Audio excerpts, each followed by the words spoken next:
Sejam bem-vindos ao nosso canal. Nós queremos pedir a todos vocês, se possível, se inscrevam no nosso canal e nos ajude a crescer.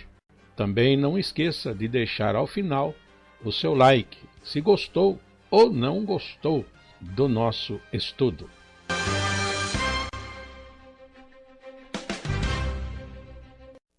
O programa a seguir é de inteira responsabilidade de seus idealizadores e apresentadores.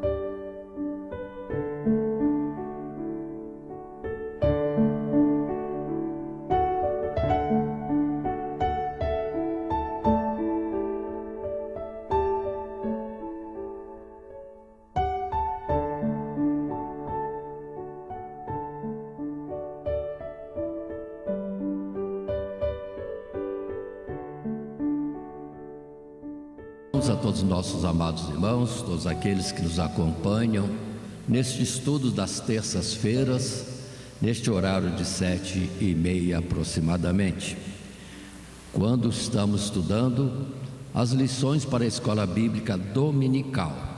A lição número 2 tem por título: O juízo é anunciado. Na verdade, se formos ver os profetas de um modo geral, é um assunto contínuo, Deus alertando o povo do caminho desviado que estavam percorrendo, a vida imprópria que estavam tendo no seu dia a dia, fora dos estatutos de Deus, desobedecendo os seus mandamentos e, pior de tudo, com idolatria sempre constante e aumentada, e não se convertendo eles, o alerta de Deus que não teria a Ele, Deus, como protetor, e afastando-se dele vida, entra-se na morte. Afastando-se dele luz, entra-se em trevas. Deus não precisa agir nada. A nossa atitude, a nossa decisão define o que vai suceder sobre a nossa vida. E para o povo de Israel, nunca faltou da parte de Deus mensagens continuamente, de geração em geração, para o povo estar alerta àquilo que era o cuidado de Deus para com eles, para que não se afastasse da bênção. O textuário está no capítulo 7, versos somente 2, capítulo 7, verso 2, em que, dentro desse título, o juízo é anunciado, o textuário mostra que é verdade. Deus alerta: vem o fim vem sobre os 4 cantos da terra. E assim, Deus é sustentador de tudo, Deus é provedor de tudo, mas Deus também é juiz de tudo. E Deus é o chamado, como Abraão diz, o juiz de toda a terra.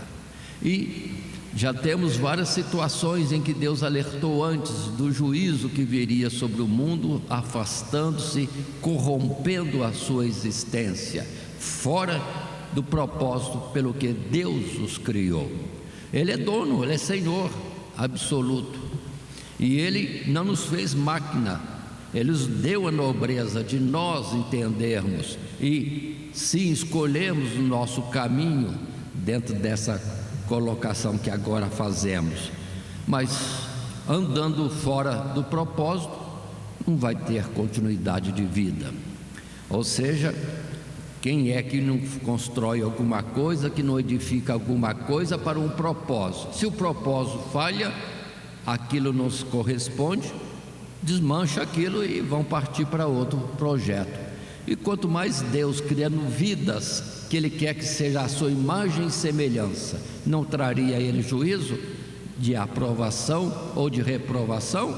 Deus não tem compromisso de ter algo que Ele criou e que não queira estar na sua vontade, ainda que continuamente Deus avisa que Ele tem um propósito nobre, alto, maravilhoso a respeito de nós, mas os homens se deixam iludir pela aparência do que é passageiro.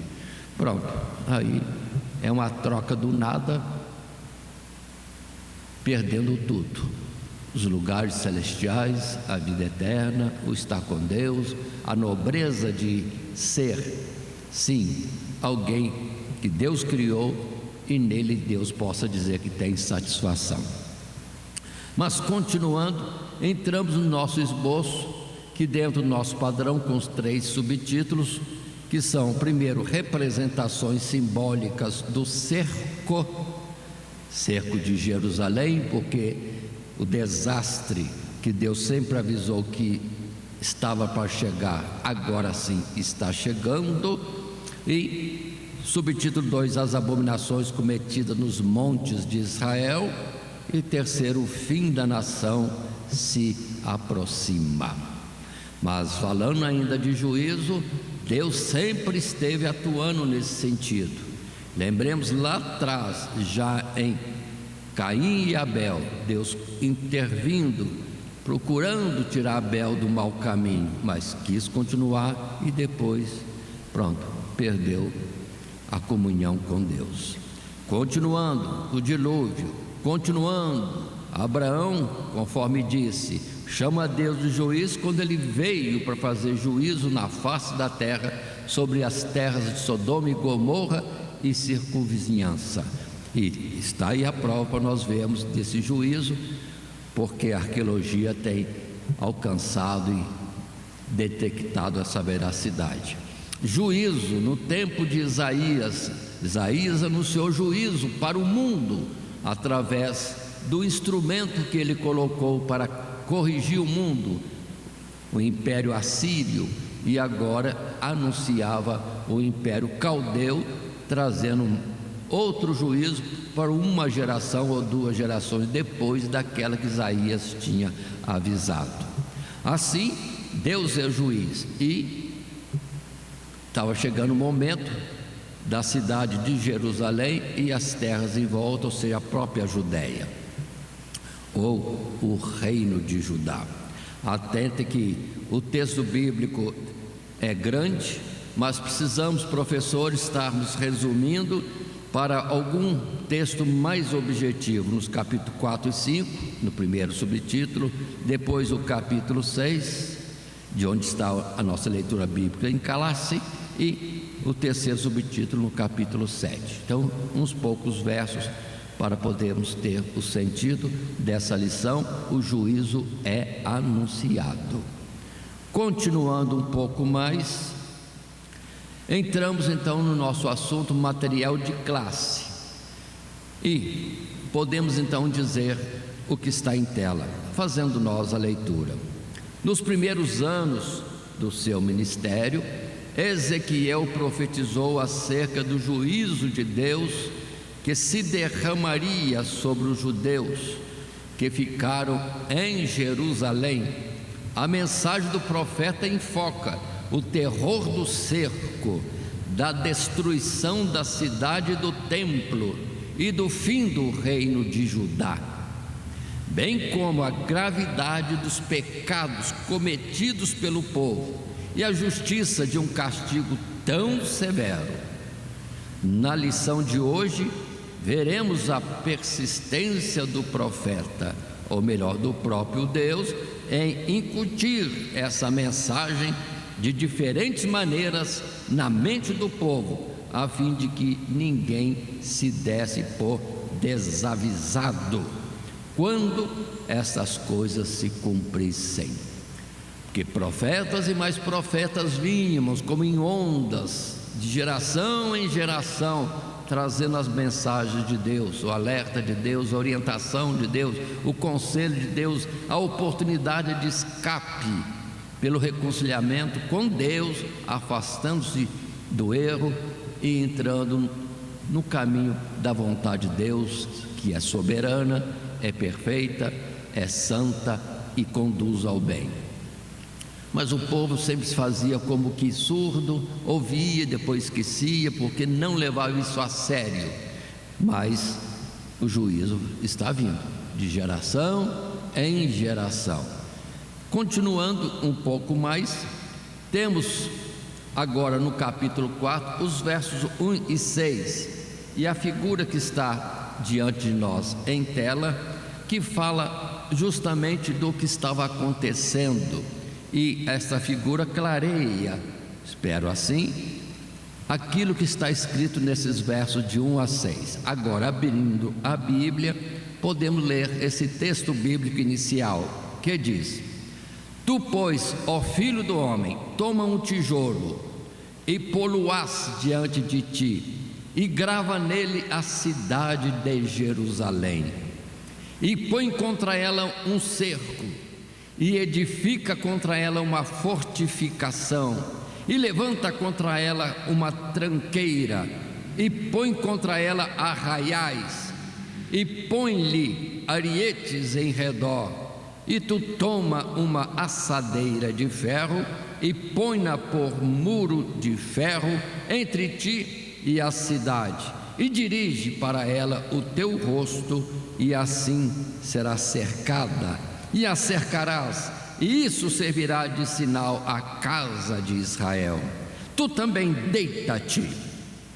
deita-te sobre o teu lado esquerdo, e põe a maldade da casa de Israel sobre ele, conforme o número dos dias que te deitares sobre ele, levarás as suas maldades.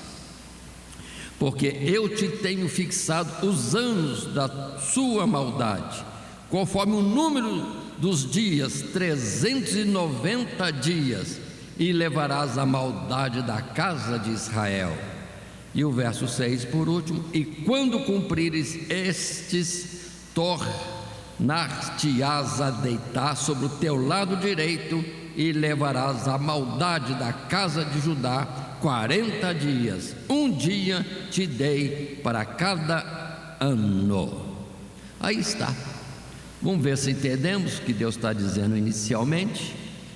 Deus mandou tomar um tijolo, gravar ali a cidade de Jerusalém, seria um desenho de uma planta da cidade de Jerusalém, cercar a cidade, como a cidade seria cercada, só que na representação da figura, coisa simples, mas a palavra fala colocar algumas coisas mais, representando a cidade cercada por um exército.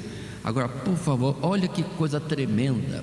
Ele deveria ficar deitado do seu lado esquerdo 390 dias, ou seja, mais de um ano. Cada dia desse representava um ano de desvio das 10 tribos de Israel. Lembre-se que as tribos se dividiram e Israel foi para o norte e já entrou direto em idolatria por muitos anos, séculos, se for conforme o parecer aqui, 390 dias. Agora, como que Ezequiel conseguiria ficar 390 dias deitado de um lado só? É só pelo poder de Deus, conforme o capítulo 4 ainda traz explicações. Teria uma assadeira, na verdade ele iria comer ali naquele lugar, 390 dias, porque ele estava levando sobre si o pecado da cidade de Jerusalém, daquela comunidade, mas ali representado o Israel, as 10 tribos, e ele comeria numa porção que Deus estabeleceu, e observe, depois viraria para o lado direito, mais 40 dias, representando o tempo de desvio que Deus queria imputar em Jerusalém, Judá mais propriamente, e assim terminaria o processo de Deus requerendo em juízo todos os muitos anos de desvio de Israel. Então observe que Deus é clemente, Deus é tardio em irar-se, está escrito, grande em força, e não tem o culpado por inocente, e Deus está requerendo, então é tempo de juízo mesmo. E observe que Deus podia simplesmente falar isto, mas Deus manda o profeta representar. Na verdade, em especial o Antigo Testamento é como um teatro de Deus, em que os seres humanos são os atores de uma coisa que é verdadeira. não ensaiaram para fazer, vivem o que Deus os impele. Acontece o que Deus provoca acontecer, para estar falando às multidões, às nações, a toda a humanidade. E isso hoje, por que não também? E consideremos que estamos numa época de pandemia. Será que não tem algum Ezequiel, entre aspas, por aí deitado do lado esquerdo, do lado direito, e o juízo está sobre o mundo hoje? Vamos entender, nada vem em vão.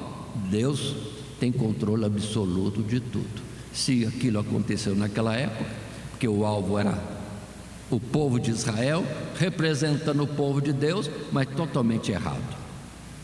Então observe, irmãos, que Ezequiel passa por coisas tremendas, mas vamos perceber também que ele viu coisas super tremendas. Para agora, quando Deus mandar, ele não discute. O assunto é obedecer. E como pode? Ele poderia dizer que não ia conseguir, mas Deus escreve no capítulo 4 que ele, Deus, o amarraria com cordas para que ele não virasse de lado no tempo que tinha que ficar de um só lado. Pronto. Então é coisa de Deus, e o profeta é algo que foge à nossa compreensão, mas Deus fazendo, quem pode impedir? Quem pode alterar? Não tem jeito. Aí o profeta, 390 dias, observem, mais de um ano, depois mais 40 dias, mais de um mês, e isso aí dando bastante meses, representando o tempo em que está se processando o juízo de Deus contra a cidade de Jerusalém, representando o juízo de Deus contra todo Judá, já que as 10 tribos já foram, e isso anteriormente. Muito bem, dando sequência à nossa lição, esse subtítulo, representações simbólicas do ser, parte do mistério atribuído ao livro de Ezequiel se deve não apenas ao rico e complexo simbolismo da sua linguagem, mas também ao fato de o profeta muitas vezes participar ativamente da mensagem de Deus, encenando de forma enigmática aquilo que estava para acontecer. Era, na verdade, uma forma de chamar a atenção de um povo endurecido, que já havia escutado com indiferença a muitos profetas, e mesmo no caso de Ezequiel, seu ministério peculiar apenas fez dele um profeta agradável de se ouvir, interessante de se observar entre os exilados. E vamos ver no livro de Ezequiel, ele encenando muitas coisas, trazendo muitas atuações por ordem de Deus, mas com isso todo mundo olhava para ele, e lembre-se que ele não falava, ele era mudo, só falava quando Deus queria, e a palavra seria exatamente a de Deus pela boca dele.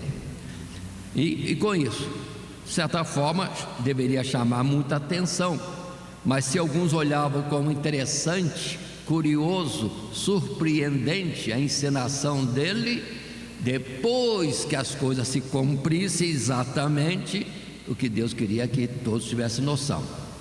Houve um profeta no meio deles, no cativeiro, ou seja, Deus estava com eles no cativeiro. E todas as considerações anteriores e outras mais, como que, segundo disse Deus pelos profetas antes, eles ficariam muitos anos sem templo, sem sacerdócio, sem rituais, mas Deus seria com eles no cativeiro ou em terra estranha. Por isso nós temos coisas surpreendentes como Ezequiel, Daniel e depois Mardoqueu e etc. Deus atua no cativeiro fortemente, como acordando e chacoalejando o povo. Eu estou aqui, vocês não foram fiéis lá na minha casa, que representava o lugar da minha habitação, mas de qualquer jeito eu estou com vocês, mostrando que o seu propósito é para bem, ainda que não entendesse naquele momento. Mas aqui em Ezequiel capítulo 12, verso 6, o texto diz assim: à vista deles, aos ombros os levarás, e às escuras os tirarás, e cobrirás a face para que não vejas a terra, porque te dei por sinal maravilhoso a casa de Israel. Isso naturalmente vai vir numa lição futura. Estamos falando no capítulo 12, verso 6, mas só para notar o que Deus diz, que ele seria um sinal. Te dei por sinal maravilhoso a casa de Israel. Seria outra encenação que ele faria. Mas tudo isso, povo acompanhando ele quando falasse a sua fala, e quando agisse, tudo que ele agia chamava atenção, e era já um aviso, uma mensagem. E com isso o povo ia guardando a mensagem de Deus sem querer, porque a encenação atraía o povo. E numa palavra, no capítulo 33 desse mesmo Ezequiel, no verso 32 e 33, confirma-se, quando se diz, verso 32: e eis que tu és para eles como uma canção de amores, canção de quem tem voz e que bem tange, porque ouvem as tuas palavras, mas não as põem por prática ou por obra. Mas quando vier isto, eis que está para vir, então saberão que houve no meio deles um profeta. Ou seja, entenderiam quando pudessem ver. Aconteceu, e lembrar-se de Ezequiel nas suas falas, nas suas encenações, que Deus tinha falado antes. Ou seja, havia um profeta no meio deles, ainda que depois não se fala mais de Ezequiel. Ou seja, a mensagem já foi dada, o povo tinha que saber. Deus falou com eles, Deus esteve com eles. No segundo parágrafo do nosso material de classe, na nossa lição e em tela, temos o dito.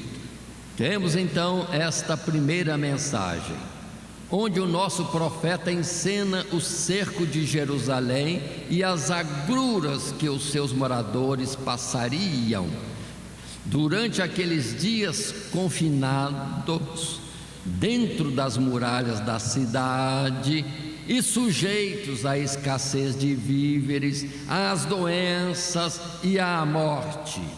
Notamos que, de um modo semelhante ao castigo aplicado aos israelitas que murmuraram e tiveram de peregrinar durante 40 anos no deserto, assim também Deus prolongaria os dias de sofrimento do povo durante o cerco, na proporção dos anos em que tanto Judá como Israel haviam pecado.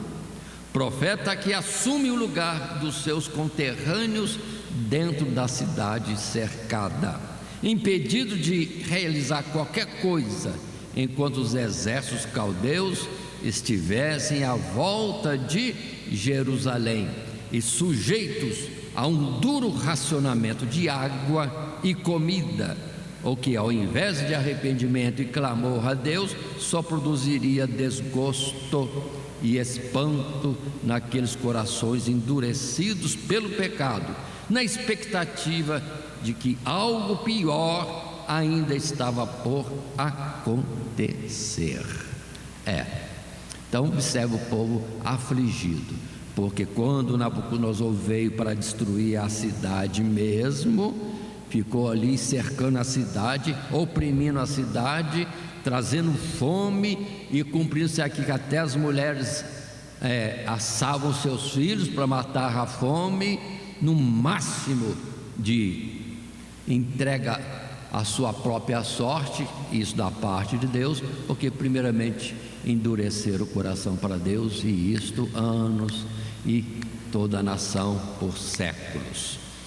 E o cerco durou cerca de 2 anos, e nesse tempo o povo em miséria. E podemos ver de novo, repito, alguns versos já lidos no capítulo 6, como 4, 5 e 6. Tu também deita-te sobre o teu lado esquerdo e põe a maldade da casa de Israel, as 12 tribos, sobre ele. Conforme o número dos dias que te deitares sobre ele, levarás as suas maldades. Porque eu te tenho fixado os anos da sua maldade, conforme o número dos dias, 390 dias, e levarás a maldade da casa de Israel. Verso 6: e quando cumprires estes, tornar-te-ás a deitar sobre o teu lado direito, e levarás a maldade da casa de Judá 40 dias, um dia te dei para cada ano. E agora, mais à frente, o verso 16 e 17, quando diz: então me diz, filho do homem, eis que eu torno instável o sustento de pão em Jerusalém, e comerão pão por peso e com desgosto, e a água beberão por medida e com espanto, para que o pão e a água lhes faltem, e se espantem uns com os outros, e se consumam nas suas maldades. E em versos nesse capítulo 4, que podemos ler depois para completar o nosso entendimento e o castigo de Deus, diz que a comida seria imunda, não só escassa, imunda, porque eles assariam aquilo que tivesse para comer com esterco. Observe bem isso, o máximo da miséria. E o sentido disso não é tão importante, mas seria comida imunda. Lembre-se que em tempos passados, tempo do profeta Eliseu, sim, que o povo comprava esterco de pombos para comer, e o preço era alto, era pago em prata, não era tostões não, em prata, para comer esterco de pombo. E no tempo de Ezequiel, ele teria que comer comida imunda. E ele ainda clama a Deus: Senhor, eu nunca comi coisa imunda. Aí Deus vai trocar o aspecto dessa imundícia. Mas que comeria algo totalmente impróprio, sim, porque Deus mandou, e ele representava e encenava o que o povo passaria durante o cerco lá em Jerusalém. Mas observe, um homem de Deus, profeta, que muitos querem servir a Deus em honra e glória e fama. Não é assim não, servir a Deus é obedecer naquilo que Deus manda. No caso de Ezequiel, uma situação que estamos colocando aqui, virão outras. E no caso de Jesus, via este mundo, já era uma humilhação grande, mas Jesus não teve humilhação, porque nos amava e sabia que o Pai nos amava também. E por outro lado, vamos entender, e depois obedecer a Deus, sofrer tudo que sofreu e não poder reagir nem nada, aguardar tão somente Deus, e isso até a morte vergonhosa e injusta, com parcialidade ali no Calvário. Jesus sofreu tudo. Então o profeta Ezequiel fez algo que Jesus também fez, ou seja, sendo obediente, que precisasse fazer, Jesus também foi. E nós estamos sendo obedientes. Às vezes Deus não pode nem pedir muita coisa de nós, que a gente já desiste no meio do caminho ou nem começa. Por favor, perdoe, vamos levar a sério. Se Deus nos pedisse uma coisa dessa, qual de nós estaríamos prontos a fazer? Então, Deus não pediu para nenhum de vocês assim? Para mim não, porque talvez eu não suporte. Precisaria de, vamos dizer assim, Deus agir muito na minha vida para estar pronto, convencido de que Deus estava mandando, e não titubear, porque Deus é maior, é digno de nós obedecermos a Ele em qualquer situação. E quem é aquele que obedeceu a Deus depois pôde dizer que não valeu a pena? A recompensa é muito grande, muito grande. Portanto, vamos tomar Ezequiel nesse modelo: obedecer. Não há limite, não há limite, porque a recompensa depois é muito grande, e Deus faz passar até de forma milagrosa. Eu não consigo ficar uma noite toda virada de um lado só. Vocês conseguem?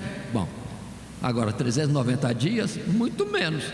Mas se Deus pode operar isso, quando Ele pedir alguma coisa de nós, Ele responsabiliza naquilo que Ele colocou como tarefa nas nossas vidas. Precisamos é crer mais e obedecer diretamente. Ainda nesse primeiro subtítulo, representações simbólicas do cerco, nós temos como leitura desse capítulo a escolha dos versos 1 a 5, depois o verso 12, e passo a ler o texto bíblico. Versão corrigida, verso 1 a 5. E tu, ó filho do homem, toma uma faca afiada, como navalha de barbeiro, a tomarás, e a farás passar por cima da tua cabeça e da tua barba. Então tomarás uma balança e repartirás o cabelo. A terça parte queimarás no fogo, no meio da cidade, enquanto se cumprirem os dias do cerco. Então tomarás outra terça parte e feri-las-ás com uma espada ao redor dela, e a outra terça parte espalharás ao vento, porque desembainharei a espada atrás deles. Também tomarás deles um pequeno número e atá-los-ás nas bordas da tua veste. E ainda destes tomarás alguns e os lançarás no meio do fogo, e os queimarás no fogo, e dali sairá um fogo contra toda a casa de Israel. Assim diz o Senhor Jeová: esta é Jerusalém, pula no meio das nações e terras que estão em redor dela.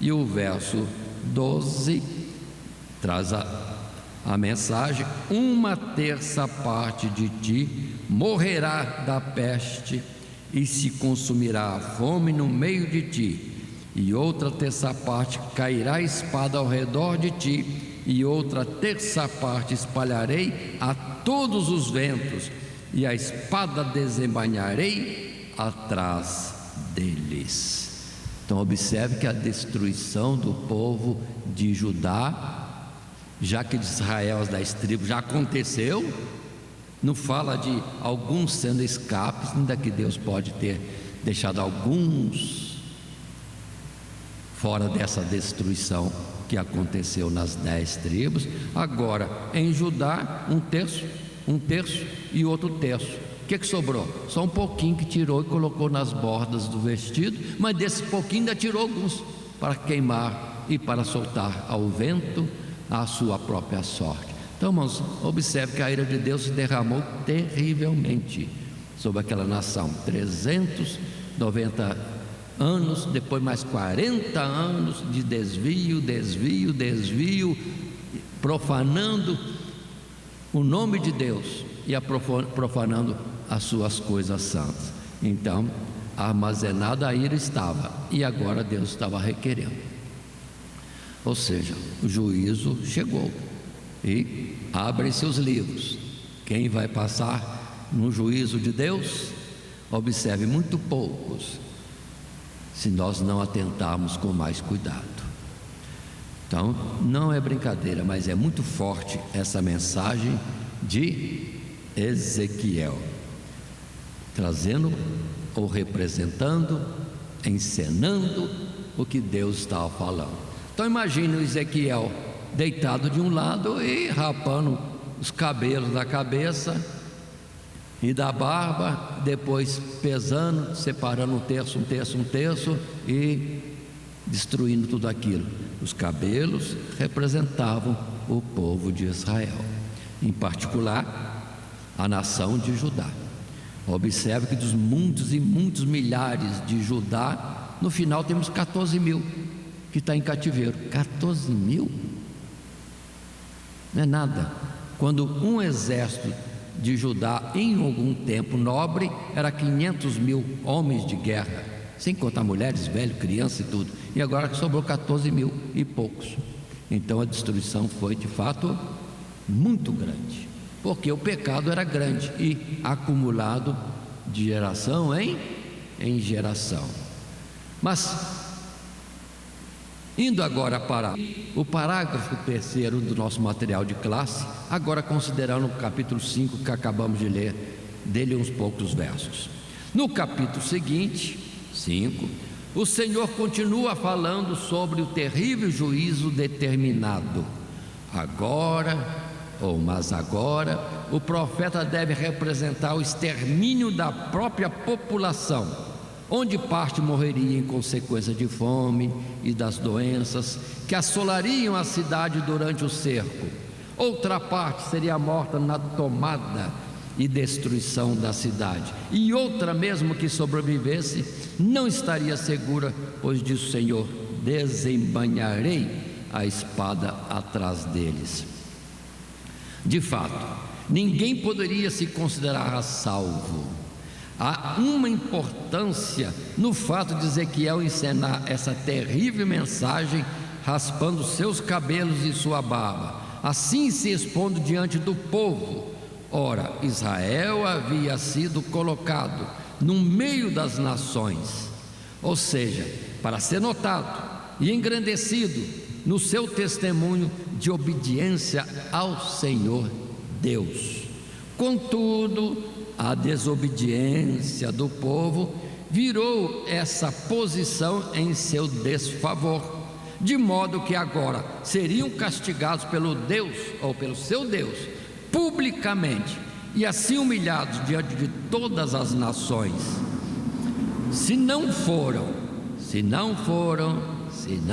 capazes de ensinar aos gentios pelo exemplo da obediência, ao menos o fariam pelo castigo da sua desobediência.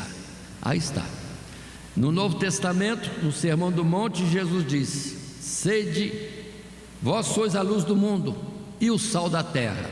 No modo de viver correto, em luz e em temperança, nós glorificamos a Deus aos olhos do mundo.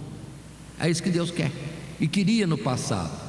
Não fizeram, agora o mundo vai saber que eles transgrediram, desobedeceram um Deus que é real, que atua e que não é um Deus morto como os dos ídolos das nações. Aí as nações aprenderiam, sim, pelo castigo, vendo que o Deus deles avisou antes e trouxe a correção. É um Deus vivo. Observe também com Jonas, quando Jonas desobedeceu, não querendo ir a Nínive, os marinheiros, tripulantes do navio em que ele estava, já se assustaram de um Deus tremendo que estava cobrando a desobediência do profeta. O mar se levantando, a tempestade se armando, e depois de tudo clareado, e Jonas, profeta desobediente, lançado ao mar, um grande peixe engole o profeta. E aí, calma. Pronto, Deus já conseguiu o que queria, já trouxe o castigo para o profeta fugitivo. Aí todo mundo, vamos dizer assim, se rendeu a Deus, crendo que o Deus de Israel, do profeta israelita, ainda que desobediente, mas o Deus era vivo e cobrou na medida certa. E assim aprenderam, se converteram a Deus na desobediência do profeta e no juízo que Deus trouxe para o profeta. Assim seria nesse momento também. Eles seriam uma testemunha viva do Deus vivo na hora do juízo.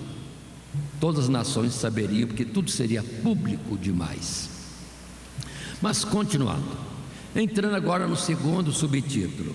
Se estamos neste estudo do livro de Ezequiel, numa lição 2, que fala do juízo de Deus sobre a nação, aqui nós temos o subtítulo: as abominações cometidas nos montes de Israel.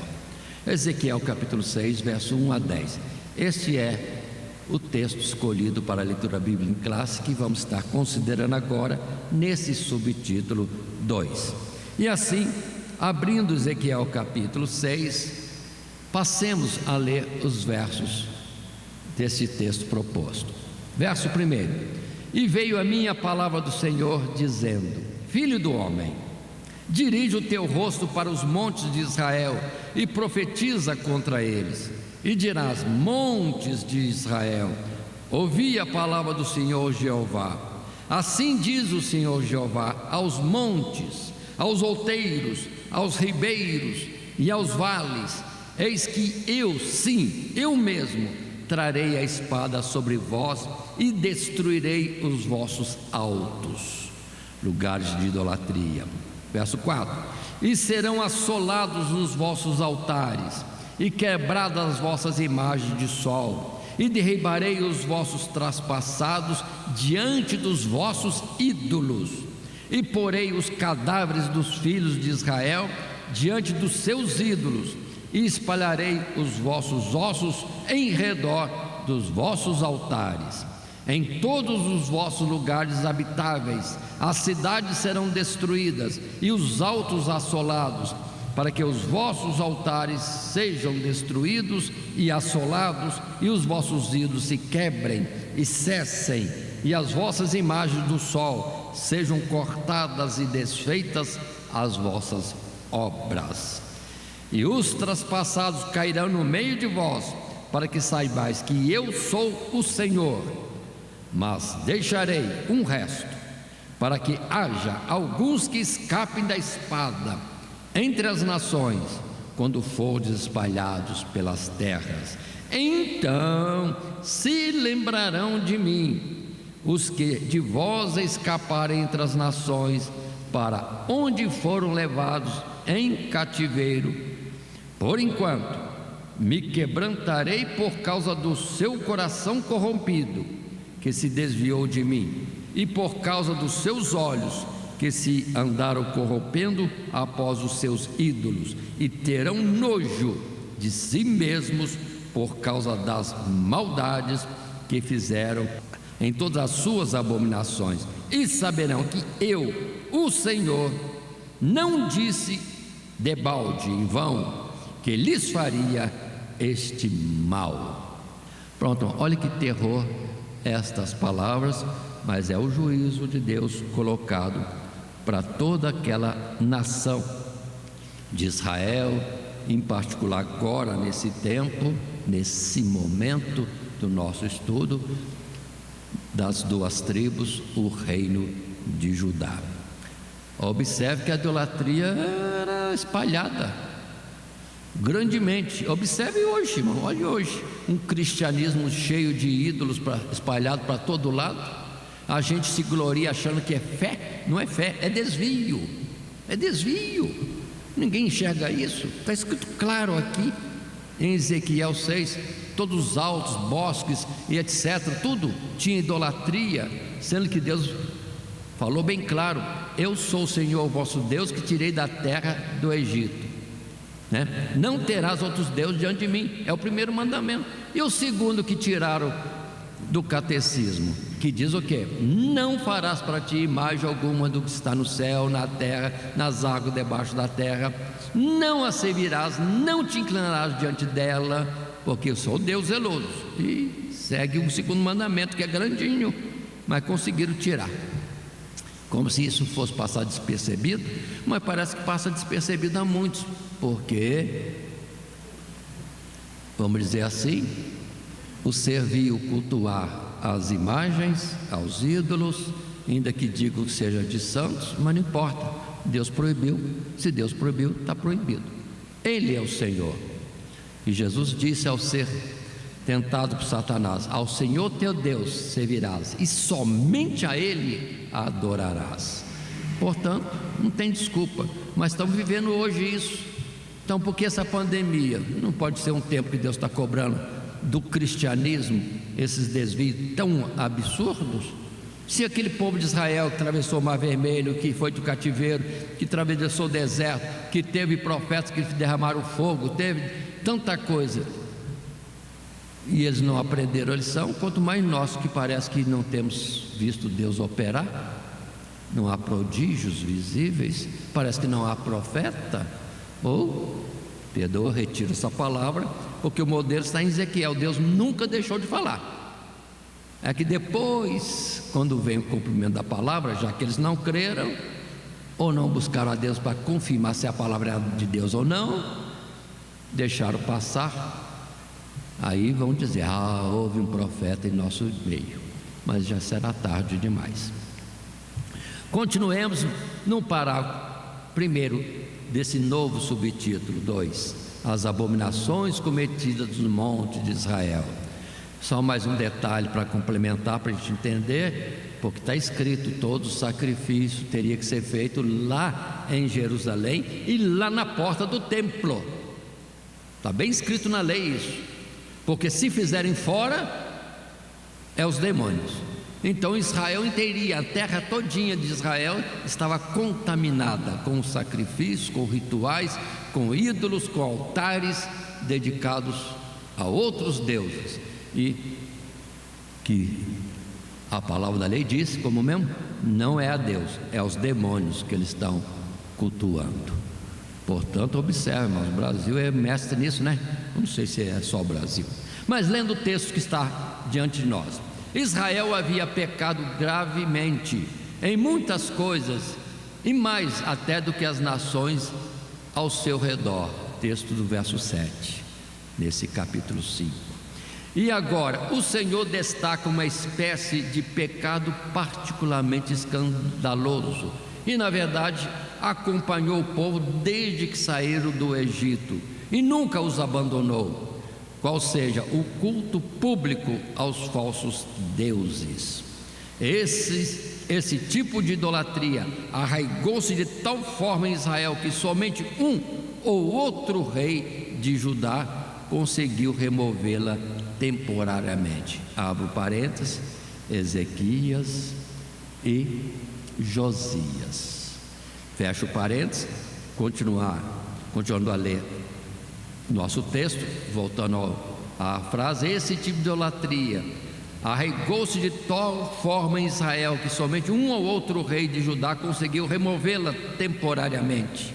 Mas no final, a prática de sacrificar e queimar incenso nos lugares altos prevaleceu por toda a terra e tornou-se a causa do juízo de que o Senhor fala neste capítulo.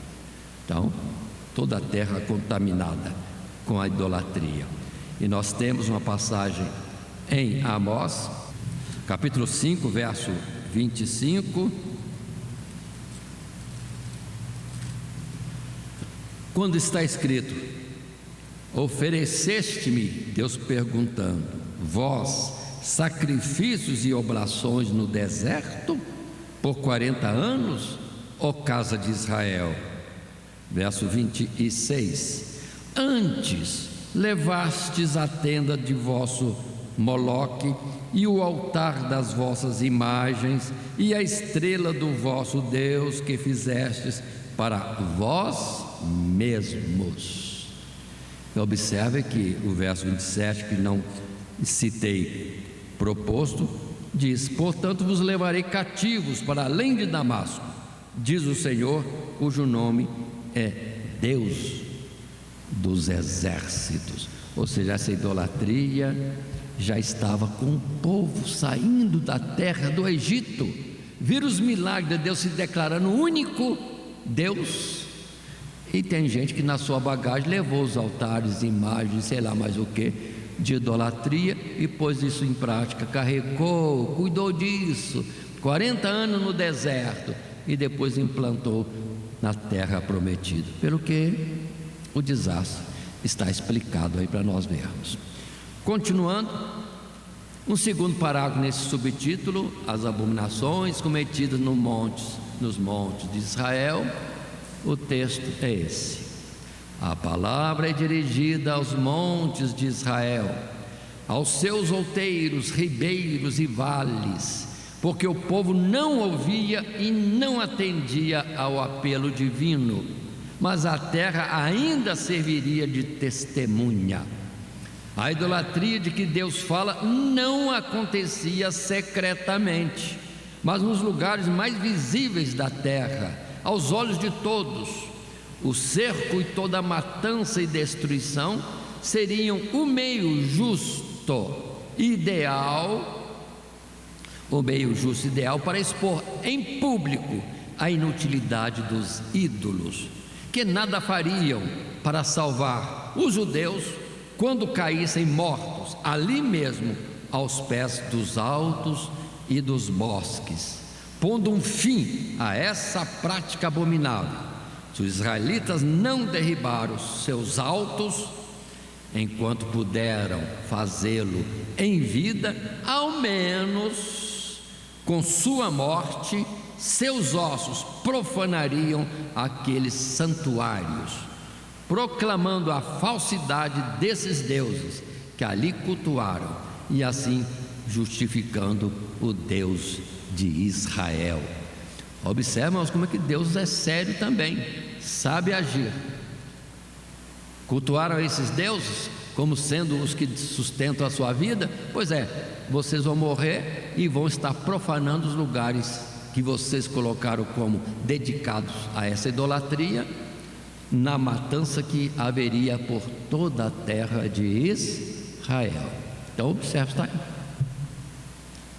Aí teriam os adoradores e o adorado inútil e adoradores sem inteligência, desviados da compreensão, se fazendo pior do que os animais, porque os animais não fazem isto, mas o homem criado para ser a imagem e semelhança de Deus faz. O que temos de grandeza em nós se não obedecemos a Deus? Ao contrário, a desobediência nos faz pior do que as feras.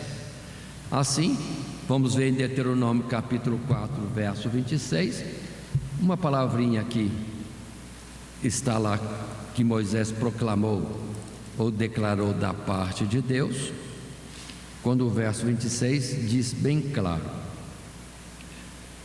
hoje tomo por testemunha contra vós o céu e a terra, que certamente perecereis depressa da terra, a qual, passando o Jordão, ides possuir. Não prolongareis os vossos dias nela, antes sereis de todo destruídos. Aí está. Céus e terra contemplariam o povo idólatra destruído junto dos seus ídolos em que confiavam. É a palavra que Deus deixou para eles. E aqui, voltando ao nosso texto bíblico, que fizemos a leitura no capítulo 6, repetindo os versos 5 e 6 e 7. Está bem claro: e porei os cadáveres dos filhos de Israel diante de seus ídolos, e espalharei os vossos ossos em redor dos vossos altares, em todos os vossos lugares habitáveis. As cidades serão destruídas e os altos assolados, para que os vossos altares sejam destruídos e assolados, e os vossos ídolos se quebrem e cessem, e as vossas imagens do sal sejam cortadas e desfeitas as vossas obras. 7. E os trapassados cairão no meio de vós, para que saibais que eu sou o Senhor. Pronto. Deus então traz a repreensão certa, faz um juízo em termos exatos, conforme o desvio do povo. Passando para o subtítulo 3, o fim da nação se aproxima. E entramos no capítulo 7, então, lendo os versos de 1 a 7 como versos escolhidos neste texto. Assim, na Bíblia, verso 1: depois veio a palavra do Senhor a mim, dizendo, Ezequiel falando: e tu, ó filho do homem, assim diz o Senhor Jeová acerca da terra de Israel: vem o fim vem os quatro cantos vem sobre os 4 cantos da terra. Verso 3: agora vem o fim sobre ti, porque enviarei sobre ti a minha ira e te julgarei conforme os teus caminhos e trarei sobre ti todas as tuas abominações. E não te poupará o meu olho, nem terei piedade de ti, mas porei sobre ti os teus caminhos, e as tuas abominações estarão no meio de ti, e sabereis que eu sou o Senhor. Assim diz o Senhor Jeová: um mal, eis que um só mal vem, vem o fim vem, despertou-se contra ti. Eis que vem. Verso 7: vem a tua sentença, ó habitante da terra, vem o tempo, chegado é o dia da turbação e não da alegria sobre os montes. E é interessante observar que de vez em quando Deus fala a terra, já estendendo para toda a humanidade. Ou seja, no juízo de Deus em Israel, um particular, vamos dizer assim, o cenário do teatro de Deus. Deus está falando para a humanidade toda. Há um juízo para ser trazido sobre o mundo, ou conforme a palavra, todo joelho se dobrará e toda língua confessará que Jesus é o Senhor, para a glória de Deus. Ou seja, todos passarão pelo juízo chamado final. Todas as nações, ninguém vai ser esquecido. Todos compareceremos para dar conta a Deus do que fizemos com a vida que Ele nos deu, uma vida que é dele. Pelo que, quando esgota a paciência de Deus, vamos dizer assim, ou a sua longanimidade, que tem sido excessiva, observe, 390 anos, para Deus depois cobrar. Mas na verdade as gerações intermediárias já não existiam mais. Só que agora Deus está declarando, não era uma morte natural somente, era Deus colhendo mesmo, reprovando a sua existência, não confirmando a continuidade de vida. E é para o mundo todo. A sentença de Deus no capítulo 3 de Gênesis continua: tu és pó e ao pó has de tornar. Pronto, Ele que é o dono da vida, Ele sendo dono faz o que quer com o que é seu. Terceiro subtítulo: o fim da nação se aproxima, e temos diante de nós o teor daquilo que está no nosso material de classe. Neste ponto, a mensagem de juízo ganha um tom de urgência. Resta pouco tempo para se cumprir os dias do cerco. O mal já está a caminho e Deus não voltará atrás, não se apiedará. Como as mensagens de juízo eram recebidas por eles com indiferença, ou como algo a se cumprir num futuro distante, o Senhor está prevenindo aqui contra essa atitude. E os moradores da terra não deviam se gloriar ou derivar qualquer senso de segurança a partir disso. A vida rotineira do israelita havia se tornado vazia, e o povo não conseguiria se alegrar com mais nada, seja compra, vender, trabalhar, casar. As calamidades interromperiam todas as atividades ordinárias, e mesmo que estivessem dispostos a lutar por aquilo que amavam, eles não conseguiriam extrair da desobediência a coragem necessária. Todas as mãos se enfraqueceram e todos os joelhos destilaram águas, falando de um esmorecimento, uma fraqueza, uma falta de ânimo, de força de vontade. Porque se anda em desobediência contra Deus, contrário à sua própria saúde, seu próprio bem-estar, e agora quando Deus está operando em castigo? Então observe, irmãos, que lendo essas palavras e observando esse capítulo 7, atendendo a pessoa sempre pensar, é depois, não é para agora, é para outra geração, é para outro, não é para mim. Mas não, tem uma hora que chega, tem uma hora que chega. E essa pandemia está como um alerta final também, onde vemos que o juízo de Deus está próximo, no termo de final, fim do mundo. juízo final, volta de Jesus, e só existir o que é celestial, e tudo isso que é temporário, físico, vai ser desfeito, não existirá mais. Paramos com tudo, mudou nossa vida. Não é Deus agindo, tal qual nesse texto está colocado? Não é Deus agindo? Parou. É para todo mundo parar e pensar. Não temos vivido a normalidade nossa. E lembrando de Ezequiel capítulo 12, só um pontozinho a mais nessa sequência de assuntos, coisa que a gente verá com mais cuidado à frente. Os versos 27 e 28 diz: Filho do homem,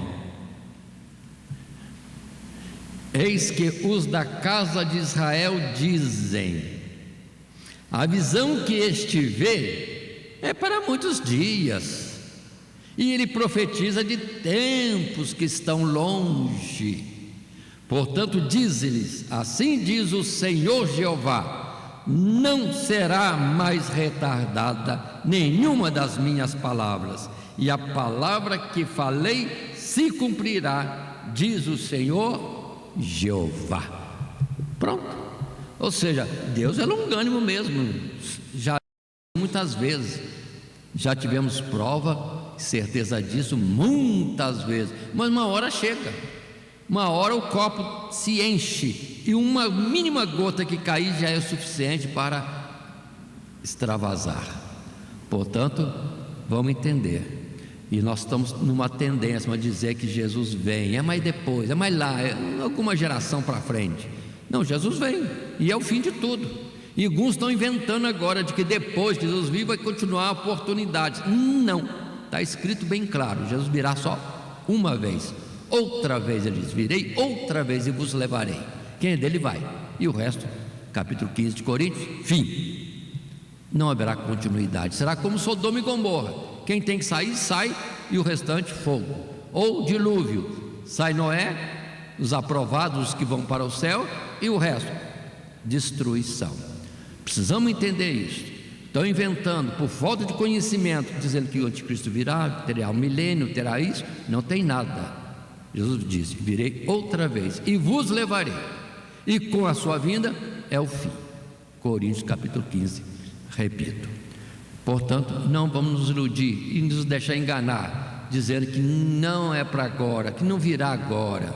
Mas nós estamos vendo, muitos estão sendo recolhidos, nossos irmãos mesmo estão sendo recolhidos, e ainda bem que temos testemunho de que Deus está recolhendo para tirar desse aperto, dessa situação humilhante, ou de um mal que poderá ainda sobrevir, pior do que já está acontecendo. Deus vai levando uns, porque está escrito, palavra de Salomão, que Deus recolhe alguns antes do tempo mau, que Deus vê que vai acontecer alguma coisa que vai afligir o que é amado dele. Ele fala: fica aí mais aí, vem embora. Não fica aí. Dentro de uma experiência que eu tive, que muitos orando por um irmão para ele ser curado, a igreja unida, irmão, um tempo bonito da igreja se reunir, ficar de joelho, orando, clamando, pedindo a cura de um irmão que estava enfermo.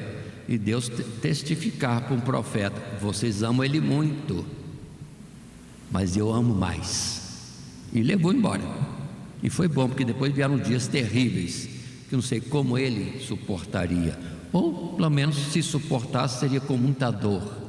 E o Senhor poupou Salomão. Deus recolhe alguns justos, poupando-os do mal que está para vir. Continuando nesse subtítulo 3, o fim da nação se aproxima. Mais assustador ainda é perceber que naquela hora nem mesmo a lembrança de Deus serviria para aliviar o sofrimento dos judeus desobedientes, pois o templo que eles mesmos já haviam profanado com seus ídolos, logo veriam ser profanado pelas mãos de estranhos, sinal até para os mais ímpios dentre o povo de que o Senhor os havia abandonado.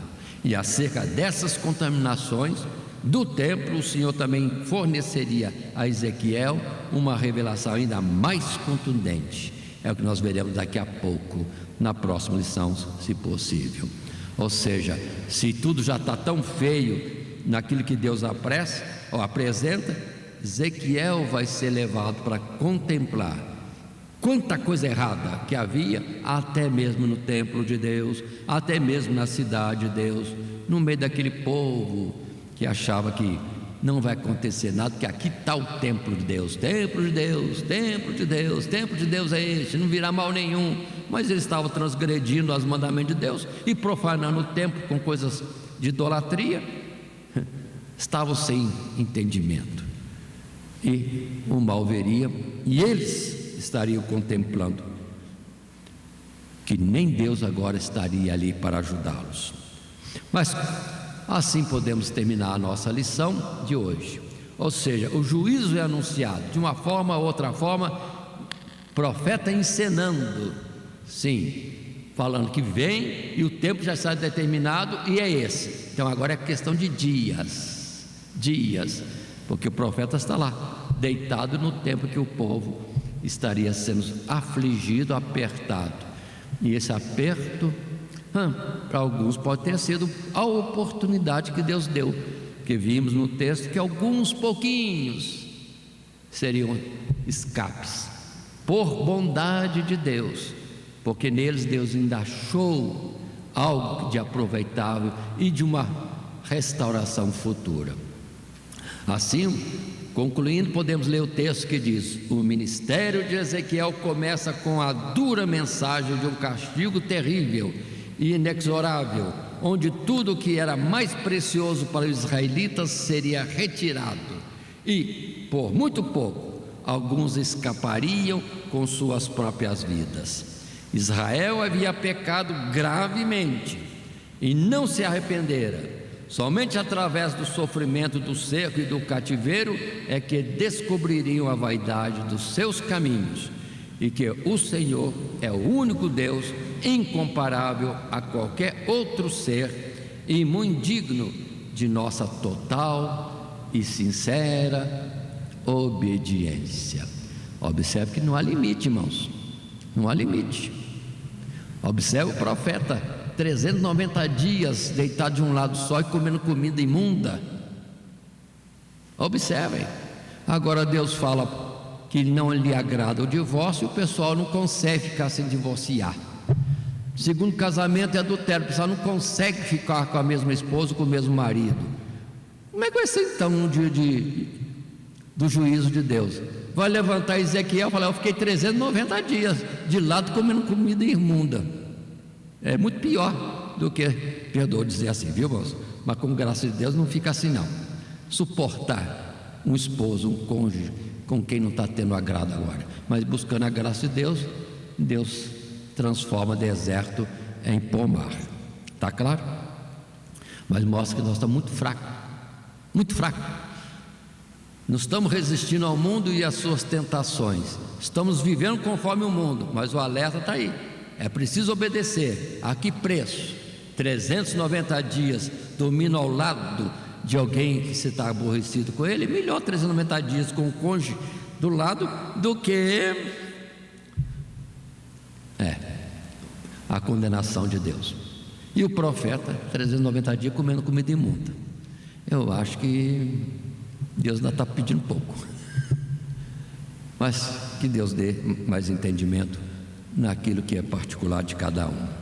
Continuando, lembremos que temos estudado o livro de Ezequiel, nesta parte do juízo que é anunciado, versos 4, 5, 6 e 7, e o nosso esboço foi este: 3 subtítulos: representações simbólicas do cerco, as abominações cometidas nos montes de Israel, o fim da nação se aproxima. E o nosso texto áureo, o alerta do momento: vem o fim vem sobre os 4 cantos da terra. Ezequiel capítulo 7 e o verso 2. E agora, profeta deitado do lado e o cerco se estabelecendo lá em Jerusalém. Não teria mais o que ser adiado. Agora aconteceria o que os profetas anunciaram há muito tempo, muito tempo. Isso vem sendo falado. Que Deus nos abençoe em Cristo Jesus. Amém. Primeiramente, quero agradecer a todos que sintonizam o nosso canal. Canal voltado principalmente à transmissão, à divulgação da Palavra de Deus. E ao encerrar o estudo desta noite, eu quero pedir a todos vocês, os que ainda não são inscritos em nosso canal, se inscrevam. Se inscrevam. Logo aí embaixo está aí a palavra inscreva-se. Clica nela. Somente isso. Se o estudo desta noite foi do teu agrado, você gostou, você concordou, clica aí no gostei. Gostei. Se você não gostou, é um direito seu. É um direito seu não gostar. Mas você pode manifestar isto. Para nós será importante isso. Saber que alguém não gostou. Clique no não gostei. Fácil. Não vai identificar você, nada. Simplesmente você vai expressar a sua opinião. Gostei, dedão para cima. Não gostei, dedão para baixo. E também pode, se você acha interessante compartilhar com seus amigos, compartilhe o nosso trabalho. Compartilhe. Aí embaixo, compartilhe. Você pode compartilhar no YouTube, pode compartilhar no Instagram, pode compartilhar no Facebook, pode compartilhar no Messenger, no WhatsApp. Vai simplesmente nos ajudar a crescer. Porque o nosso objetivo não é financeiro. Não é financeiro. Pode ver que os nossos trabalhos são todos sem fins lucrativos. Coopere conosco. Nos ajude. Temos também os nossos blogs, a nossa emissora na web, a Rádio Net Grata Nova. Tudo isso você encontra aí embaixo na descrição do nosso vídeo, do nosso estudo. Dá uma olhada, todos os endereços estão aí, junto à descrição dos nossos estudos. E eu agradeço, primeiramente a Deus, por tudo que Deus tem feito nesses anos que nós estamos trabalhando na internet. E a você, que toda semana entra no nosso canal. Deus te abençoe. Todo dia, toda hora, muito mais prazer em ouvir. Radionet Grata Nova. Web Rádio, a qualidade que faz a diferença, cada vez mais necessária. Rede Grata Nova de Evangelização. Acesse nosso site www.horadadecisão.com.br. Hora da Decisão, tudo junto, sem acento.